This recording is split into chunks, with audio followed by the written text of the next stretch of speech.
Welcome back to the flower farm. A while back we made a video on how we deal with insects such as grasshoppers, caterpillars, spider mites, aphids. I'll pop that video up here if I could figure that out. That may be a little too high tech. If not, we'll put it in the description down below. But today we're going to talk about ants, which for us is our biggest issue here at the farm. Let me show you how we deal with it.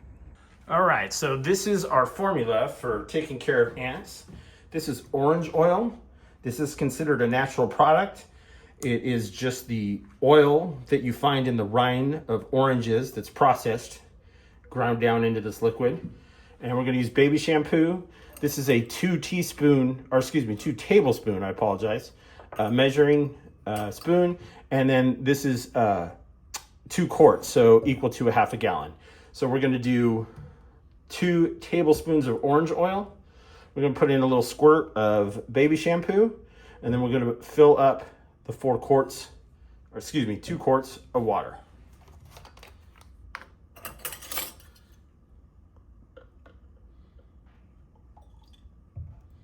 At least it smells good. And let's go put water in it.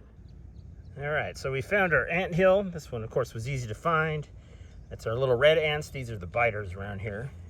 We're gonna take our mixture and we're gonna drench the whole ant hill. We're gonna pour the whole thing down the hole.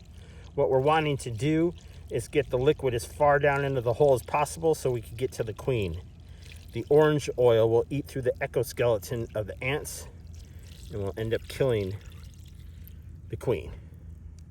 2 points before we go. One, if you live in a clay or heavy soil that doesn't drain very well, you may actually need to use a little bit more or do this twice. Ours is all sand, so the mixture goes straight through and saturates the whole area.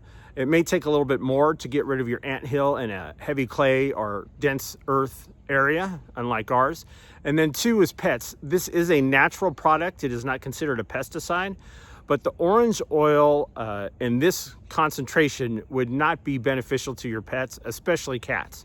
So if you have cats or dogs, keep them out of the area, and then I would drench the area with water after you let 24 hours go by and the anthill's gone, just to be safe.